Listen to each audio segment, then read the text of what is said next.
Yes, 10 minutes is a very brief time indeed to cover the entire history of CIfA and how it interacts with CBA over time, but I'll do my best. Now, I've no doubt there will be some egregious things missed out in here and a few perhaps potential things that I do get slightly wrong, as I have only been alive as long as CIfA has been alive, probably means it's fate that I'm now the chair, but anyway. And I must admit that I will be slightly reflecting Gail's message there about that mountain of irrelevance that we do have to climb, because we do have some work to do there. But yes, I will get to that point in my presentation. But it starts, as all good things do, in the 1970s. And I found this wonderful picture on an eBay auction. So apologies to the person I stole this image from on the internet. It's not for commercial purposes. But this is a lovely old example of the circulars of excavations that the CBA used to do to announce to people where excavations are happening, where they could get involved and what was going on. The 1970s. The first sentence I've put in my notes is that in the early 1970s, public pressure led to a dramatic increase in government funding. Imagine such a thing. The halcyon days that who knows we will see again. But basically the post-war period up to the early 1970s, there was such a huge increase in housing and infrastructure building that it was really having an impact on the historic environment and the built environment in ways that the public hadn't been quite as clued into before, hadn't been seen personally or engaged with as much before. So because of that rapid increase, there was suddenly a lot of public concern, very loud public concern that the government started taking notice of. And as a result, they were putting money into the foundations of, let's bring in archaeology as something that people do professionally. There were sort of like regional and national archaeology groups set up to tackle the rising amount of archaeology that needed to happen. Things like what were the record systems, but today are HERs, started to be founded, so we could actually have a centralised record of what was being excavated and discovered and found by these rapid introductions. But much of that reaction initially, it was volunteer-led, and it was people that had a vast passion and interest in it, and they were responding to that urgent need to do some archaeology. Now, the CBA, here's where I start referencing you guys, thought, we're going to start having a bit of an issue here. We're responding to, we need a working group. We need to really address the level of professionalism in this archaeology. But it's fantastic that volunteers were stepping up to do that work, but we need to make sure there's some level across here that people are acting in a professional manner. If some people might say that's where the rot set in, but we'll have a debate about that robustly later, if you like. The CBA convened that working group in 1973. Alongside a lot of other work that they were doing to really help protect and preserve the rapid changes that historic environment, not less the Ancient Monuments and Archaeological Areas Act in 1979, so busy time in the 1970s for you guys, just recognising that there was so little protection for a lot of sites that were slowly being encroached upon, built over, built next to, that we probably should start to do a little bit about. So, in 1974, the Department of the Environment announced the establishment of 13 new regional advisory archaeological committees, led by a national committee. They advised on the priorities for excavation that they saw happening, and they had a budget of just over £1 million in 1974, so a fair chunk, it's safe to say. And following this initiative, the mix of local authorities, new commercials, and the first units were emerging as well. They sought to respond to the threats to archaeology, basically, and through they bid to the rescue archaeology budget for excavations and advance in development. But I say there was a rapid increase in money. There was still never enough. There was still a squeeze being felt. And especially the post-excavation work was always feeling the pinch. But we got to the end of the 1970s and the Association for the Promotion of the Institute of Field Archaeology was established. So it took a few years, but eventually by the end of the 70s, we probably should have an institute that recognises us as professionals. Let's set up a working group to get that going. So then we go into the wonderful 1980s and 1990s. So the first ever code of conduct started drafting in 1980, and we're just revising it now to have a new version next year. So it's taken us a while, but we've gotten onto iteration 2 at last. And then the first formal council, December 1982. So I say that CBA is as old as I am, it's actually 1 year older, so I don't feel quite as bad now, I can be youthful.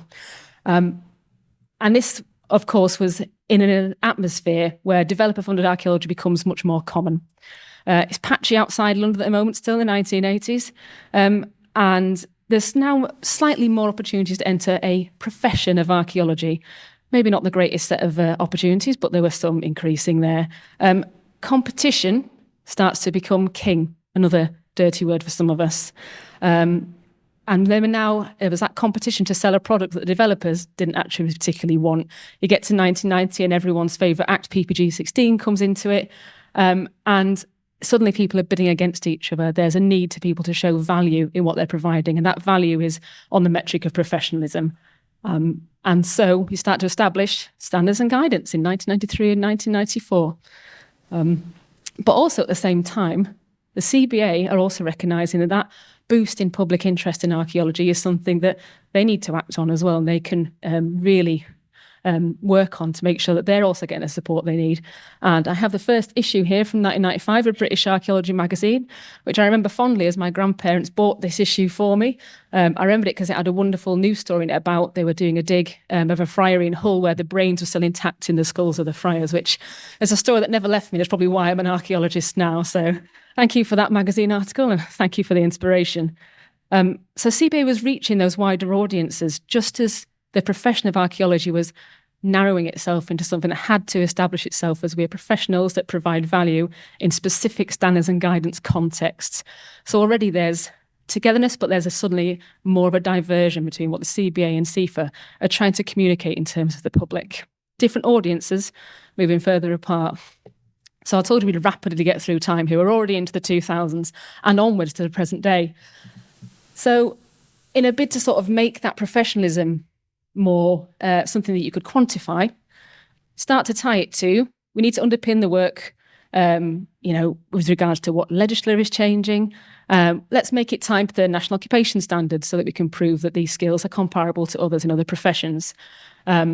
Also, can we have some slightly different entry routes? Let's start looking at apprenticeships because we can bring in people that way into the profession. And again, tie into other professions that are using those national skills standards and accredited degrees that we're now seeing as well. So we can recognise that several universities offer archaeology. There are some that we think are accredited to a different standard to others, particularly those that involve the more fieldwork elements. Some students now will study archaeology and not actually be on an excavation at any point in their course. So we think it's important to address that. So CIfA is further and further trying to establish itself. And as part of doing that, it says, well, archaeologists, they're not all field workers.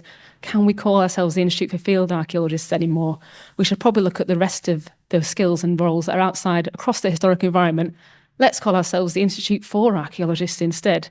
So that's one development that started happening across this time period. And then a little bit further down the line, they were like, well, if we really, really want to see this excellence in professional bodies, we're going to have to get a royal charter while we're at it to put ourselves alongside some other professionals that are working in related fields across. So royal charter gets passed. And increasingly, the onus for development payment for archaeological work has led to the ease of which political pressure is now put onto us as not as heroes who are saving the historic environment, but as people who add red tape to a situation, or we get in the way of progress. Once PPG 16 is superseded by the current NPPF, it feels that there are now vulnerabilities in that. So undesignated archaeology at least, and there's a push for deregulation, which feels that we've built ourselves as professionals on the standard of the public want archaeology to be protected and the government support the public. Imagine that. But now it feels like we're moving slightly away from that. And it's this sort of paradox that I want to sort of like discuss a little bit for the last couple of minutes of my time, is that as archaeology has developed and professionalised itself, responding to the initial public outcry and with the lead that money came into us, we've moved further away from actually relating to that very public that gave us that impetus and onus in the first place to work. So public outcry happened. So we use that as a support for rescue archaeology and then professional archaeology. The public wanted greater opportunities and they saw things happening. They could see digs, they could watch Time Team, they could see stuff happening. But at the same time, we professionalised and put different stratas in the way of actually engaging with archaeology. We saw public and engagement archaeology as things that were soft skills outside of our main professional remit. So suddenly the public support that we'd taken for granted, they're not as directly engaged anymore with the archaeology because it's now an add-on for us to talk to the public. We suddenly start seeing the more it's easier to bounce off the idea that it's red tape, that it's not something that should be done. It's just something that, oh, archaeology is very interesting and very nice, but I would like a house. And it's easier to push that narrative because we've sort of siloed ourselves away from being accessible to the public slightly. So now there's a need for better understanding of public value. And I've heard some really fantastic papers and people talking at this conference about how we are now addressing that. And we are talking in terms of social and public value. We are approaching developers with ideas about how we add that to them and how we sell it as a service, as part of a service that we do. But we're still lagging behind. And as a result, it's easier to latch onto us politically and say, you're getting in the way, you're not doing part of it. So we have a risk of collapse of that public support. And with that public support, we lose political support. And with that, we lose the whole planning infrastructure that gives us the need and impetus for developer-driven work, which does put a lot of our jobs at risk, what we're doing. So my final thought for this is that we have a really symbiotic relationship with the CBA. We need to work harder at maintaining it.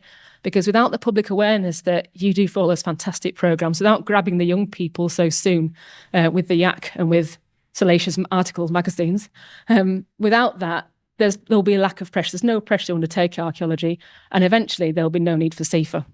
So it's vital that we have that continuing, actually a better relationship going forward, and we really need to have a better understanding of that public value. Ooh, I hope that was within my 10 minutes.